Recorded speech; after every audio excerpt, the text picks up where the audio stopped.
Hi, I'm Teel. And I'm Debbie. And this is the Intentional Community Podcast. Thanks for tuning in. Today is the day that we talked to Leslie. And she's a friend from that I went to college with and sang on the worship teams with. And she's just delightful. And I hadn't talked to her in years, which is kind of why I invited her, because I was like, she doesn't know anything about my life in intentional community, so she'll ask lots of good questions, which she did. And Debbie got to meet her, and it was fun. Yeah, she had great questions, and some really important distinctions were brought up between like poverty and simplicity, and we talked a lot about just the normal interactions of everyday life. Yeah, it was fun. So glad you can be here to listen to it, and I hope you enjoy. So hi. Hi, how are you? I'm good. How are you? I'm great. It's great. So Leslie, we were friends in college, and I haven't seen you in probably like 5 years or something. Forever. So thanks for being willing to step into the space and host our podcast for us. It's my pleasure. Thank you for inviting me. What have you been doing since I saw you last? You still singing? I do. I actually sing on my church's praise team, and still doing a lot of ministry things, and just working and taking care of my baby. That's pretty much it. That's great. It's the cycle.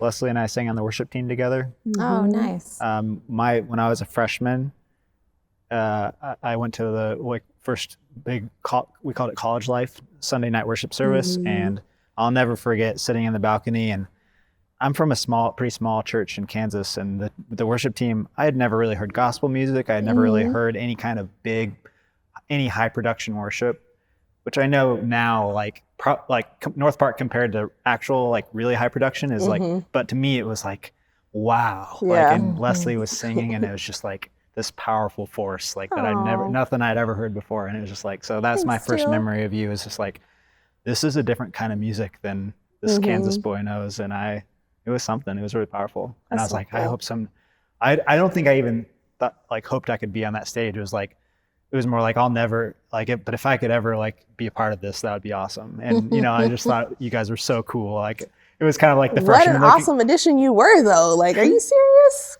Please. Come on now. But when I was a young, insecure freshman, I was like, wow. Yeah. And, no, I understand. I do. So we're trying to invite people that we haven't talked to in a while, so that you don't already know a ton about community, and that you can kind of ask whatever questions come to mind about this place. I don't know, how much do you already know about Jesus people, if anything? So I think I may have heard one thing, a guy, I feel like it was a guy years ago, I don't know if it was the one that had locks back then or something. I feel like he might have come to North Park years ago. Shane Claiborne? That's a different guy though, but I do remember that name. Okay. Yeah. Because that was back then in college, his name was around a lot, but we didn't end up doing anything, with his particular ministry or whatever. I do remember that name, but nothing much beyond that. Okay.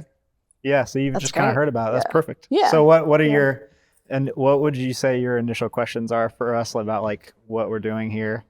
So what is it, and how do people know it's not a cult? What is Yes. it? What is it? That's a great question. Yes. What is it, and how do we know it's not a cult? Yes. Is a perfect question. So it is, I always say it's a church that lives together, right? Love it. So, and I always think that's a great way to start, because especially if I'm talking to a group of younger people, and I tell them, think about the people that you sit near on a typical Sunday at church, right? When we were going to church in person, which is everything during the pandemic's a little bit church, yeah, I remember that. But looking around the room at church and thinking, okay, what if all of us lived in a renovated hotel together? That's what Jesus people is. It's just a bunch of people that live together and share our resources, so that by living simply, we can do ministry together, and we can also have more time for art and music, and for serving those in our community that maybe have more needs. Our life together just gives us more space to do ministry, instead of all the kind of little things the daily things that kind of take all of our time and mind space to kind of remove that and give us this, I don't know, bigger capacity to just do ministry.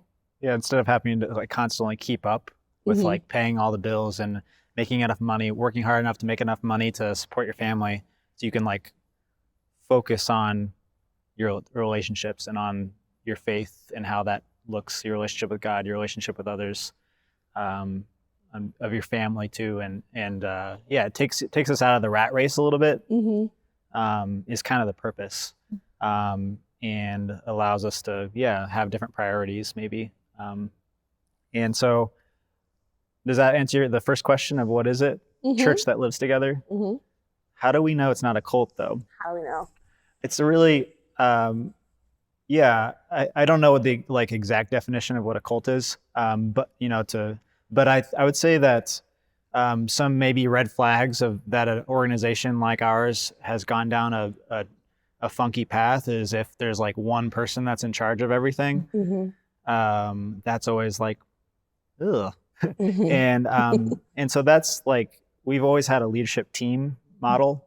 And so that's kind of, there's a group of 7 men and women who are the leadership team, and they kind of, it's their job to kind of take a pulse of the community and represent the rest of the community and make bigger decisions. And so that's like maybe one good thing about that's kept us from getting wonky over the years. Cause I think back in the like 60s and 70s, a lot of communes started, and some of them Christian and some of them not. And probably all of them started with a lot of good intentions. But they didn't know what they were doing. None of them, like, it was not like there was a book on how to do it well. And so they all, including us, kind of stumbled through that, I think. And I think that, some of them got focused in thinking that like, this is the only way to live. Yeah. Like everybody should be living this way, and this kind of us against them kind of vibe. Yeah. And I don't think that was ever a predominant like vibe at Jesus People, and that's probably what kept it from getting wonky. And we never had one person where it's like we trust this person and everything they say is like and everything they say is gold. And it's like it was always focused on scripture and like let's make sure that we're obeying kind of what God has for us. And maybe just like an unwillingness to adapt as time went on, like, oh, we've been doing it this way, but that's not really working, or like, and so most people that I talk to, I've been here for a few years, but most people who I talk to have been here a long time. They'll say like, oh, the Japuza of now is almost completely different than the Japuza of 10 years ago, which was different than the iteration of 10 years before that. Like we've adapted over time. And so those are a few things that I would say is why we were able to stay together and not get strange in our teachings or in our way of life. I don't know if you have. Yeah, I think also in 30 years ago, the Evangelical Covenant denomination let us join them as a congregation, even though we're not like a typical church. And so we're part of this denomination. And so that gives us this really great accountability system and this whole group of people that have come alongside us, have helped us make big decisions, have helped us when we've had difficulties. And so we have this denomination that's been really supportive, and that's a huge blessing, and also a good checks and balances. It's like a window. Like I think if you look at like history of cults, they're very kind of shut in. And so not transparent. Yeah, not transparent, and they don't both ways transparent. Like nobody's seeing what's happening inside really, and also the people inside aren't. So then and I would say we definitely still can like get used to our own little world and become kind of fish in water, but there's lots of opportunities to do other things. Like most of us are involved in other things in the city, and the connection to the denomination has our leaders going to conferences and seeing how other churches are doing things, and so it's a lot more outward, and I think that keeps us healthy. But I think it's always hard. at any church or any organization, when you're really close, it is hard to make decisions that you think other people are not going to support or, you know, if you're kind of going against the grain. And so I think there's parts of our life together that have made people feel like they couldn't maybe make decisions that, you know, wouldn't be popular. And so I mean, I think that's always... What's an example? What do you mean? A member living here? Yeah, I just think anytime you're a part of a church or a part of a friend group or whatever, let's take something as innocuous. That's not the right word. I'm sure there's a word that's perfect anyway, for there's the a situation. Word. But something like you're going to start dating someone. Yeah. And all of your friends don't like that person, right? But like, you know, it's the right. I mean, you're like, this is right. This is the right I'm person. the one that knows. Yeah. Yeah. And I think, you know, there's always that kind of pressure from a group of people when there's a decision being made that's kind of like, right? And so I think that pressure can make people feel like, oh, this organization is pressuring me. But it's really like the same kind of pressure you'd get from a church or your friend group or your family. So I think in that way. Yeah, I see what you're saying. We live so close together. And so it's just like in normal life, people are going to have opinions about. Yeah, it's like a small town vibe. It's oh my gosh, everybody knows everything. Yes. Gotcha. And that does create a pressure for sure. But it isn't so much an organizational thing. It's just like it is I would say we have all these little tricks of how to try to describe this weird thing that we're doing. And often, it's like a small town in this hotel building within Uptown Chicago. Right. Is very much a vibe. Or sometimes I describe it like college, like a big college dorm. And we're all kind of in college together, going to class together and worshiping together and eating meals together. But instead of college, we're all working. Like we work at like our life, businesses. And it's just life, like normal life. Okay. So I have 2 questions from that. Yeah. So it's super awesome and comforting that you guys are connected to the Covenant Church, because I know, you know, some things with the Covenant Church, and that's like, okay, I know some of that, you know, background, safe, good. Right. So, however, though, like, you know, with like typical churches that, you know, they gather regularly, you know, in the building, and it's not necessarily that they're living together, but they all are the same church. They have like a formal membership, you know. Some churches, certain denominations, there are certain things that you have to do before you can join the church. Is it that type of situation? Can anyone join? Are they transfers from other covenant churches? How does that work? In that sense, it's more like applying to work at camp, or I don't know, because it's a little bit more than a job. It's like kind of like applying for a job, but you're also knowing you're going to be spending a lot of time together. So people apply, do an online application. Gotcha. And it's less emphasis on your like beliefs, your belief system, like theology. It's more about like, hey, we're going to be living together. So who are you? And do you really want to do this? Like, do you understand what we're doing here? Because we never want people to be surprised by. It's not like just joining in any church, right? It's like, so it's kind of a big part of it is making sure like, you know what we're doing here. We're going to be living in the same building. We're going to be sharing chores and sharing these things. And you're going to be working and not getting money for your work. Like but it supports your living here. And, and as long as they know what they're getting themselves into, then it's on us to make sure like from our end, like, is this a safe person? Like, you know, do the background checks, the reference checks, and talk to them and just see if it's a good fit. Do you typically see like, you know, there's like lifelong members of churches, you know, and like with the job aspect of it, like even though it's tying into like, this is also, you know, funding with helping, you know, with other people and even with your housing, do you see people stay for long periods of time, like decades, or they just never leave? Or do you see like this is like sometimes seasonal for people? How is it like overall? So it's really a mix. So I've been there for 27 years. Wow. So that's, people come and stay for a while. Yeah. But I think some of the richest experiences I've had in the last couple of years are folks that have just come for like a summer. Okay. Because I find that really enriching for my own life, like just to have this kind of new blood and like a different perspective. Maybe someone is in university and they just want to come for the summer. And I just feel like that's so, like like they just get this place to kind of land for the summer and not have to worry about pressures or whatever. And we get kind of this new perspective of a young person coming to hang out with us for a little bit. And sometimes those folks come back later in life and stay for longer, like Teel did. Yeah. I did an internship first, and it kind of was like, what are you guys about? And that's smart. Then I was and then I took a year after that to think about it. Moved back in with my friends in the city, and then it's like, but I kind of knew. I was like, I think I want to go back and really move in. So, yeah.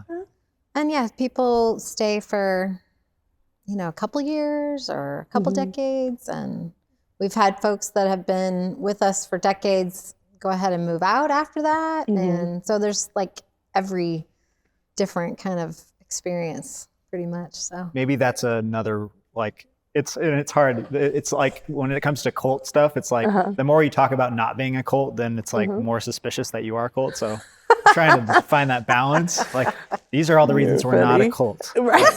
But I think that's a big thing, is like, we don't hold on to people. Right. And I think maybe there were times early on where it was like, oh, we want you to stay. You should stay here. And I think I've heard that like describe maybe eras of Japuza in the earlier days. But I think the wisdom of over time of realizing we really can't hold on to people, like, and it's not good for them or for us, because if somebody wants to go and you convince them to stay, that's not going to end well. Like, then they're just resentful, or so. In that, we just have to really have completely open hands about that. And in fact, like, encourage people to go if they want to go, because that we want people to be well and to be where they're supposed to be. And so I think that's maybe something that's kept us healthy over the years. So do you see like different like contract times then for people, or is it that they're like, I want to commit this amount of time, or how does that work so that you also have an idea, and even like the leaders, like, we're going to staff these people here, we're going to put them here to serve, so there's not gaps, Right. Yeah. We kind of just have to go with the flow on that. Okay. It's harder to predict than that. And so we're pretty loose about, maybe too loose sometimes. Maybe sometimes. If anything, if someone's going to be trained in a certain job, we'll say like, are you here for a couple of years? Because we don't want to, like, I'm working part-time in the kitchen right now. And so I just took this big training to become like a manager in the kitchen, right? And so it's like, if I'm not going to stay in that job, we're not going to spend this money to do this training, and I'm going to do all this, work to get the certificate. And then I'm like, God, I'm leaving.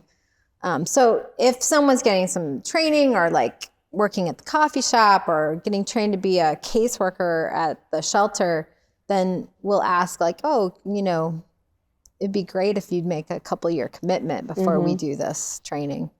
But we're super flexible. And I mean, it is a gift and an ungift, right? Because we don't have people sign contracts. So it is hard to manage. There are gaps. It's and hard. sometimes people are just done. And I mean, that's it's even though it creates a gap and a problem for our businesses, it's still better than trying to get people to stay longer than they're supposed to stay. So you kind of just do the best you can and hope that, but we're still here. I mean, I don't know. It's a kind of a miracle that it works, honestly, because I'm a coordinator and that's my job in the house. And so it's kind of my job to make sure that all the businesses have enough to help make sure they have enough people. That's the HR. Yeah, HR. Gotcha. Yeah, and there's never enough people, and but on the other hand, there's always enough people. We're still here, so it's kind of this. You're always living in that. So with that, do you ever let people volunteer that aren't necessarily like full-time Jesus people members? Well, before the pandemic, we did a lot of volunteers at the homeless shelter that we staff. And then we also had folks that came in and like would spend a week with us or a weekend, like high school groups or college groups. Nice. Yeah. So a lot of volunteering on that level. And yeah, like my husband does maintenance for the building, and he has a lot of folks that will come and help him, if they have a skill. It's like, so he's so thankful if one of his friends that's, skilled plumber or skilled carpenter will come help him with the project. So that's awesome. Yeah. I know you said part of like sometimes you guys, eat together, you work together, you stay in the same place. So is there like a schedule sometimes for people? Like how does that work? Yeah, the schedule is really just your work Okay. and your chores. So everybody's is kind of so everybody is working in different in one area or another. And if you work at the coffee shop, then your schedule is determined by your supervisor at the coffee shop. Okay. And but then, like for your whole day, like it's not like a set time for just everything. for your work hours, like any other job. Okay. And then your free time is your own. Yeah. So we don't schedule out people's so that's an important thing is people are usually surprised by how they're expecting there to be more structure, that it's like just going to be like, so then you get off work and then you have devotion time at 6 and then we'll all pray together at 7, that it's just going to be like Christianity all the time, which isn't the case. Like it's all more practical. It's just, we're just living just like at church, in a normal church, you don't schedule each other's lives. You have times that you do schedule to be together intentionally, but and you all go to your job. You all have your own lives to figure out. You have your family time. That's and I think it's just easier for us to, when we want to hang out with each other, it's easier to do so because we live in the same building. So we have more just margins where we incidentally run into each other, and so I think it's not so much that it's like so radically different like from any other church, but it's just the practical setup that it's like if a church congregation lived all in one block, even you would run into each other all the time, and so it's kind of like that. Okay. So since there's not like a set schedule for everybody, are like meals provided? Yeah. How does that work? That aspect and like laundry before and the all pandemic, we had 3 meals a day, 6 days a week. Saturdays were kind of awesome. Yeah, flexible. But during the pandemic, we've just been like handing out breakfast and lunch items for people to normally have. it's cafeteria style. Yeah. And then we still have the cafeteria style dinner every night, but we have to package them in like single, which is, I think that's been one of the biggest losses during the pandemic, was just not being able to eat together. Yeah. And we've been talking about maybe doing some pod kind of things, especially for folks who are single, because they're just, So right now people are just coming and getting their little to-go box meals and bringing them up to their rooms, which works for families that get to go and eat together. Yeah. But if you're a single person, then you're just kind of bringing it to your room, eating by yourself. Like it's kind of, so we're trying to figure out do we split up into pods, and so that people can still have connection with each other, and maybe a typical church model would do that also, would be like, hey, we want to make sure nobody's lonely, right? So let's think about how could we do pods, or like, can we make sure is somebody checking on Nancy once a week who's living by herself? But we're set up well to do that because we're so close, So most churches are doing like, Zoom right now. So how is the technology with you guys? Like, is that, just regular like cell phone, Zoom, computer, all that? Oh yeah. How's that? Okay. Yeah. We, and we've been doing some Zoom meetings, even though we're all in the same building, just because, we shouldn't be gathering. But before the pandemic, we would gather once a week on Wednesday evenings and have like a worship service or celebrate all the birthdays for that month, or That's awesome. And so we're still trying to do some of those things, and some have been like during the summer months we've been able to do that outside. But going back to what you were saying about schedules, so all the meals are provided, and like one of Teal's jobs is making sure everybody has like work to do during the week. And like for me, I teach part of the time, but I work in the kitchen part of the time. And sometimes other folks have they have like a couple days at the shelter and a couple days somewhere else. So I really love that. Like some people have, jobs that are a little bit more set, and the person who's in charge of some of our businesses, obviously they can't one day go to their business and then another day clean the dishes or whatever. But a lot of us have like kind of these flexible schedules. And then especially when my kids were little, like I had like really flexible schedule, and my husband did too. And like he had one day where he was home with the kids, and I got to go to work. And so we just have this flexibility because we're all so close together. Kind of like how you're describing, you know, how The you make e-learning. sure that your daughter has, like, when she's in school and you have to go to work and you have a schedule, like you're able to, your family's able to support that together. Yeah. Um, So like when my kids were really little, it was kind of like that. Like maybe another mom and I would kind of trade off. About to ask about kids. Yeah. So fun. Like, you know, I'll have all the kids one day and you can have them all on a different day. And so we could each kind of do some work and also have time with our kids. And so. How does that work when it's like pre-pandemic? So with the kids that live there, are they going to school? Do you all help with like, you know, schooling here? I know you mentioned something about like co-ops right now. Yeah. So how does that work with children that are part of Jesus People? Yeah. So before the pandemic, all of our elementary kids go to a local Lutheran school. Okay. That's just like a mile and a half away, I think. And then we had like kind of a homeschool co-op for the high school kids. And we do a lot of like really fun, it's a small group. And so we just do a lot of fun classes. Like right now I'm teaching a Chicago geography class and my friend Tom is teaching a photography class, and they go out and explore different parts of the city and take pictures. And now, is there any specific reason why they're all going to the same school, all doing the homeschool? well, I mean, not they all of don't them all are. go to the same school because some parents send their kids to public school. Okay. So it's like there's options. I think some of it earlier on with the homeschooling was just, I don't know, like some of the local schools, you know, if I could go back in time, maybe I would do things differently to be more involved with like the local school district.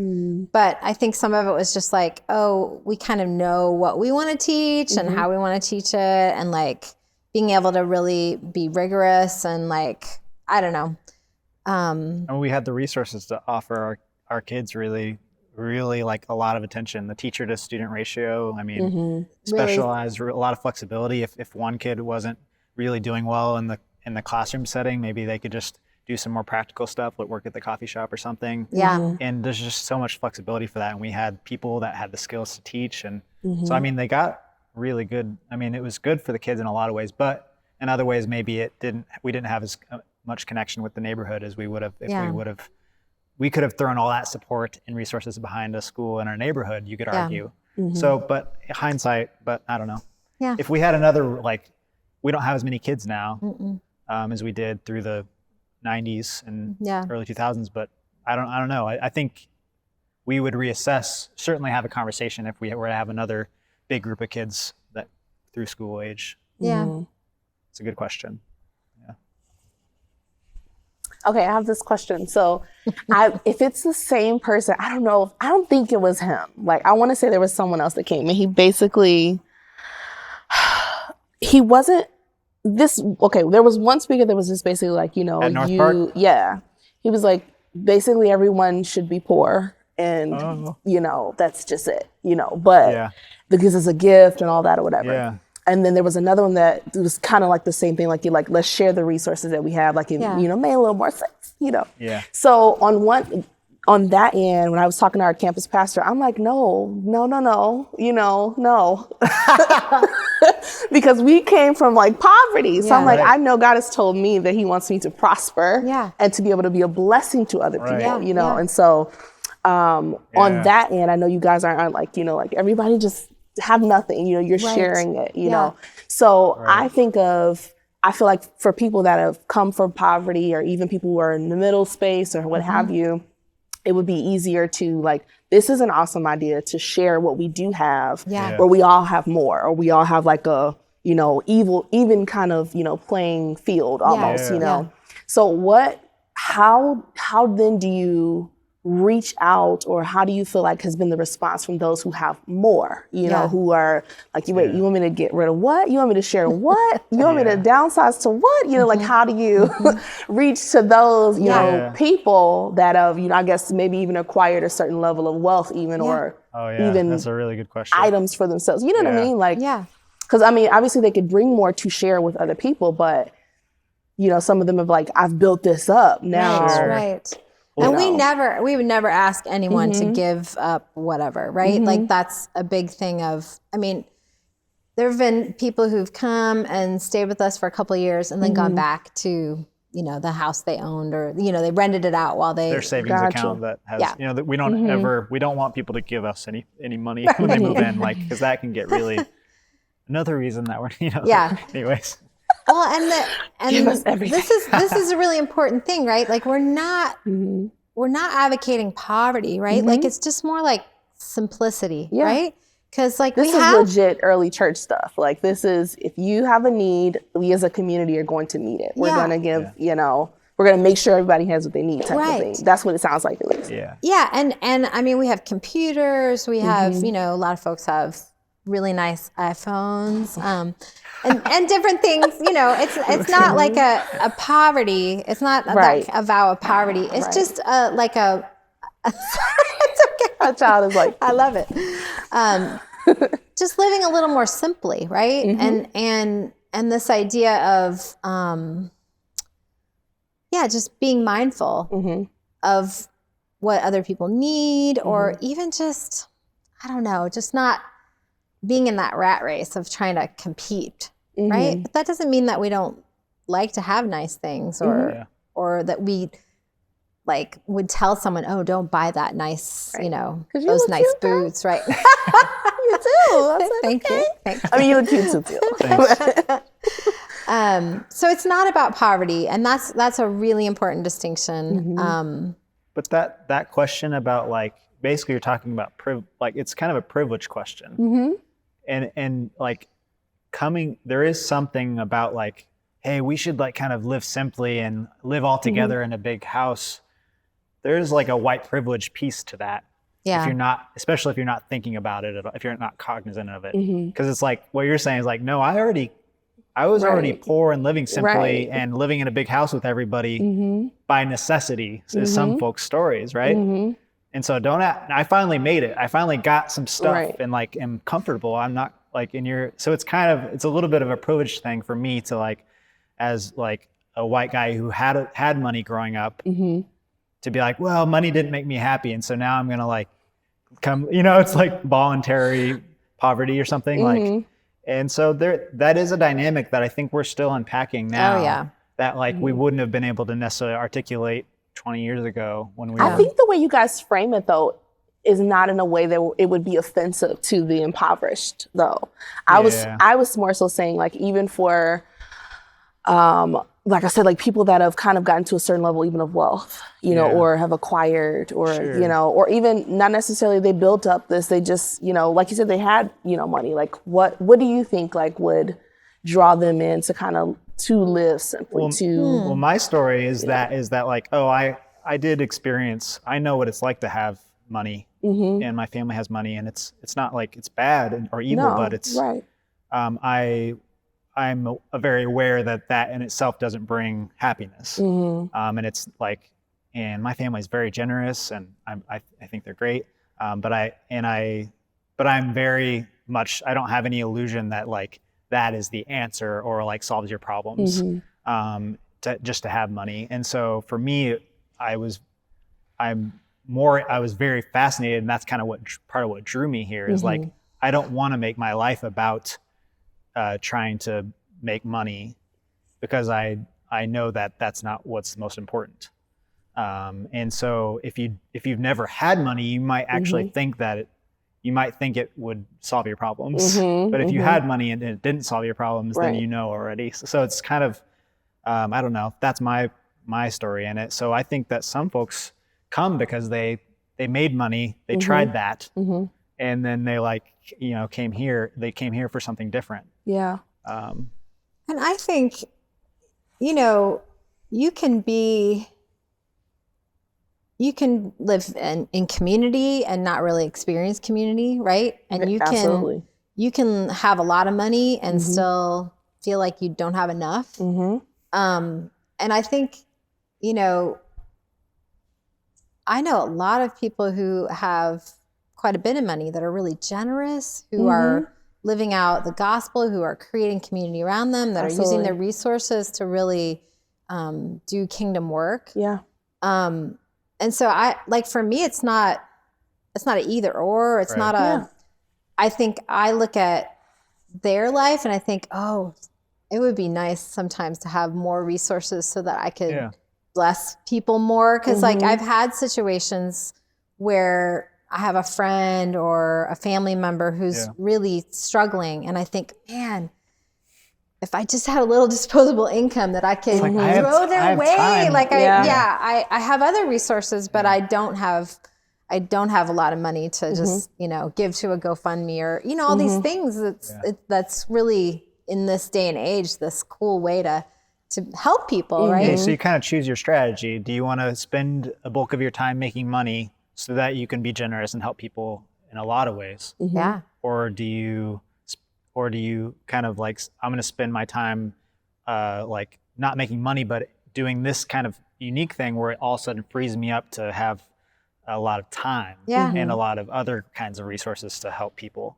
Are there also opportunities and places, because I'm one that, if there's like a love offering type of thing, there's a work I really want to put something behind. If I can't physically go there or serve there myself, do you offer or do you welcome, well, obviously you probably do, but do you welcome like people opportunities to give like that, for people middle class and up, and that may have those expendable resources, like, you know what, I really believe in the work that's going on here. Like, do you have opportunities for them to be able to give? Like, I know we talked about the volunteering, but also like their resources too. Yeah, definitely, especially with the homeless shelter that we started and that we staff. There's a lot of opportunities for people to give money or also like items that they're not using anymore. Awesome. We have like this eBay store where all the proceeds go back to the shelter. And also we have like a wish list where people can buy like diapers for the new moms over there or different things like that. So there's a lot of ways that people can, especially in that capacity, can come alongside the work that we're trying to do here in Uptown. And I mean, I just think you can't ever, obviously I'm maybe when I was younger, I probably thought a little differently, but you can never think like, oh, the way I'm doing things is the way to do things, right? Right. Yeah. But my way of doing things, I hope, maybe inspire someone to be more intentional about reaching out to people in their church that they maybe aren't thinking about and then when I see folks, being generous or, I'm inspired by the way other people are living out their Christian life. So I think we're just, one part of this big body of Christ. Yes. And hopefully, it's like, oh, that's so cool what the bicep can do. Yeah. But I'm a toe and I'm doing this. And Yeah. So Love it. Okay, and then probably my last question. Yeah.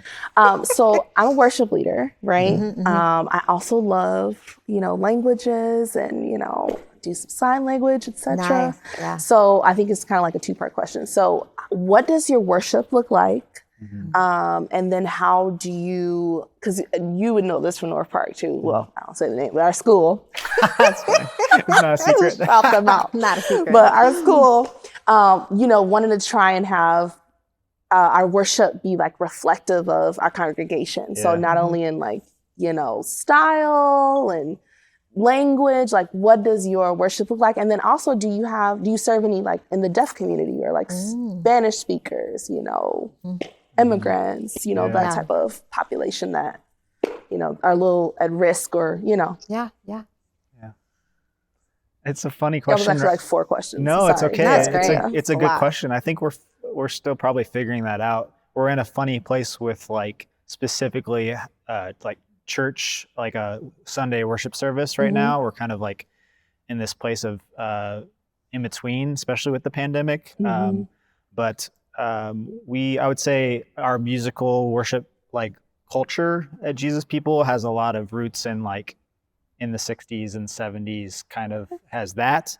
We were a part of the founding members were like a Christian rock band. Nice. And so that's like, but that took That's a lot so cool. of different turns of genre too. So it's, I don't know, there's some folks who are into like Celtic kind of worship, like stuff. And has influenced things. And so as a new guy who's like came from more of like CCM and gospel kind of at North Park, I came into this like, oh, you guys are singing songs I'd never heard before that were kind of feel kind of like hippie songs from the, but also with some different influences. And there was some gospel stuff from that Jesus people did over the years too. So I don't know, how would you describe it? It's hard to describe.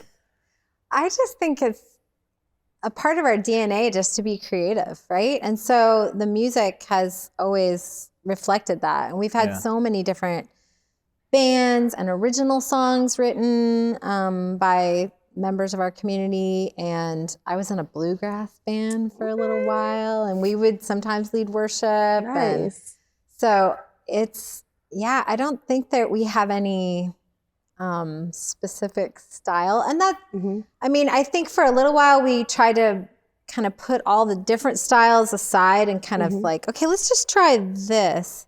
But we're always, like Teel said way earlier, like every couple of years is a totally different place. Like we have. Do you ever have the members lead? Have what? The members lead? Oh, we have so many. We've had so many different people lead worship over the years. It's There's a lot of musicians in the house, and maybe not even as many now as there were, but like, there's been all kinds of different. So it's hard to answer your question because because we've had so many iterations of worship and what that looks like. And I think, during the pandemic, and this has always been true, like what is worship, right? Like there's singing, but then there's also just our life together as worship, or doing our chores for each other, making sure that our spaces are hospitable. It's all worship, right? So music has always been really important, but like worship and how you're describing it, like in the context of like a typical church model where everything is kind of built around this Sunday service, because that's the time that you all come together and it's like, wow, this is when we're going to do the stuff we really want to do. It's just different for us because we're together all the time. Right. And so it's a little bit less emphasis on that hour of the week, which is just interesting. I think we're a very musical group, but when it comes to like worship music, like Sunday morning worship music, it's a little bit hard to describe how that like it's different. Does that make sense? Like I don't know. And we have never, to my knowledge, had anyone that was deaf in our community. But I do know there's some folks who know quite a bit of American Sign Language, and but I don't think we've ever had an interpreter, that's too bad. And we've tried some Spanish songs over the years here and there. I think we have some folks in our community that are Spanish speakers, but they've like found like a Spanish speaking church to go to in the kind of supplement. We go to different churches. Like a lot of folks in the community go to different churches on Sunday mornings. That's cool. Because we're a bunch of different people, like theologically and what are our tastes and what kind of worship service we're looking for.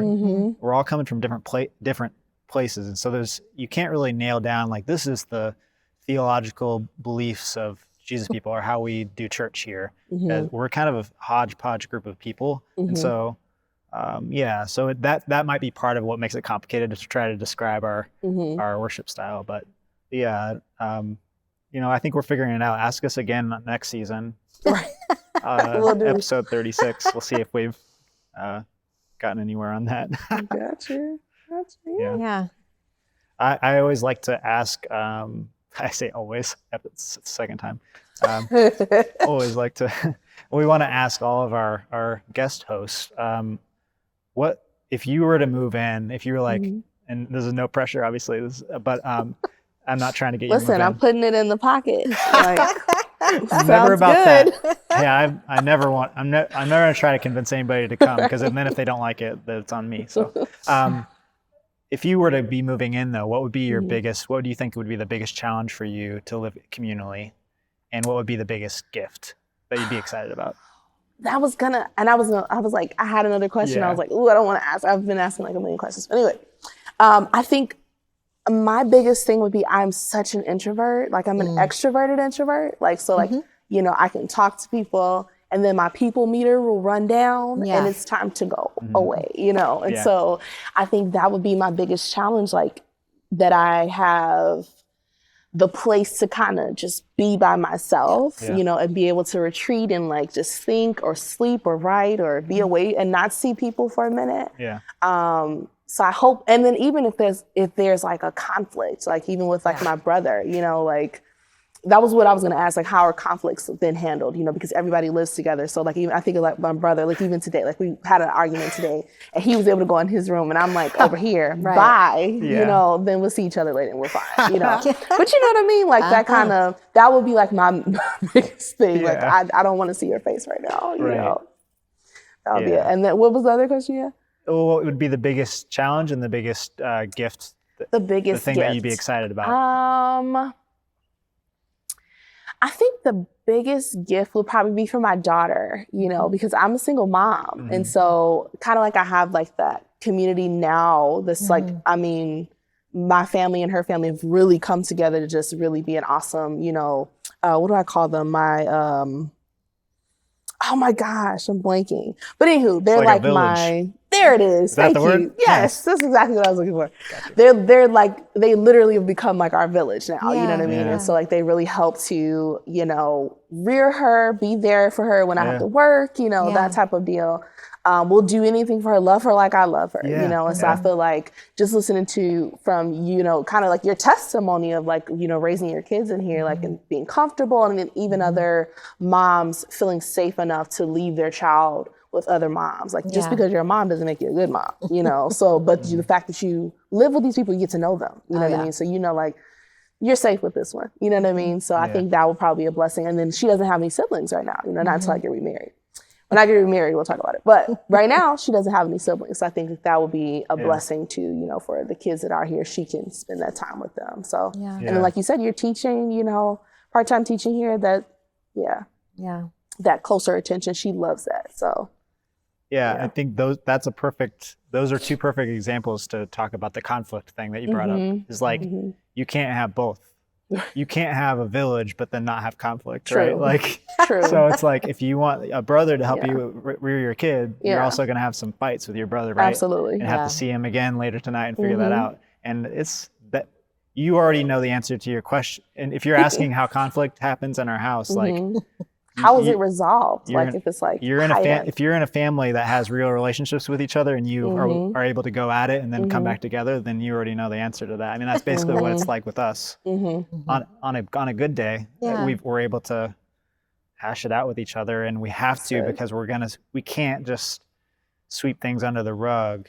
If we do, it's going to create a lot of problems down the line. We have to be able to, because we're going to see each other at work or at the next meal or like in the dinner line, down in the hallway. So we do have to figure it out, but not to say that you don't have your own. We still have we didn't really talk about practically what it looks like in the house, but we all have our own homes in the building. Okay. You know, our own little tiny homes, essentially like a apartment, a single room apartment, basically, and a bathroom. And so you do have your own space. You're not like, it's not like it's going to be your roommate that, you know, like people have their own rooms and families have their own rooms. So, but yeah, I'd say introverts have to be creative to figure out how to make sure that they have time to themselves. Yeah, my husband says he's a socially oriented introvert. So he needs his time to recharge, but he does really also love being around people. But I think I'm always kind of shocked how many introverts live with us, but they make it work. Not me. Debbie and I are not. We are not introverts, but I think it's. But both of our significant others are. Yeah. So that's there is something about, especially if you're an introvert that loves to be around people, like they're there, and there's not like kind of maybe not as much social anxiety, because it's not like, oh, I haven't seen this person in a week and now I have to like gear up to like make small talk. Like we don't do a lot of small talk. And I have another friend who's an introvert, and she says that's what she loves about community. Is she's like, I hate that small talk thing. And mostly we don't have to do that with each other. We can really get like, you know. That's good. Right into it. That creates meaningful relationships then. That's really good. And then it goes below the surface. Yeah. Yeah. Love it. Thanks for doing this. You were so good Yeah, at it. this is fun. It was fun. You guys are great. And when the pandemic is over, you have to come and I would love to. see. Yeah, I think normally love if we were to. doing this show Yeah. not in pandemic, then we would Give you a little give you a little tour. tour and Love to. So yeah, sad. it's I know. I'm gonna tell my ministry team about it too. So when you guys open volunteering back up too, we can Yeah. assist in That'd be some great. kind and of way. we're 'cause I love actually it. the people to talk to. We Look at run that. the group missions stuff, so we can help you get connected to the right things. That'd be great. Yeah. We haven't done that in a while, so I know. I just had like a mom and 2 boys come and do like pick up trash outside. That's like the only Nice. service project we've hosted. Gotcha. And like we just stayed apart from each other. I was like, here's some trash bags. And we just like Follow walked around Uptown picking up trash. Mm-hmm. And anyways, it was kind of funny, but That's I miss awesome, doing though. that. Yeah. Thank you for listening to this episode. And yeah, we made a Gmail account. What is that Gmail, Debbie? Well, it's kind of long, but it's very clear. It's intentionalcommunitypodcast@gmail.com. Yeah, so email us if you have any questions, if you have topics that you think we should talk about in future episodes. We'd love to hear from you. And check out our social media stuff that's in the description. See you next time.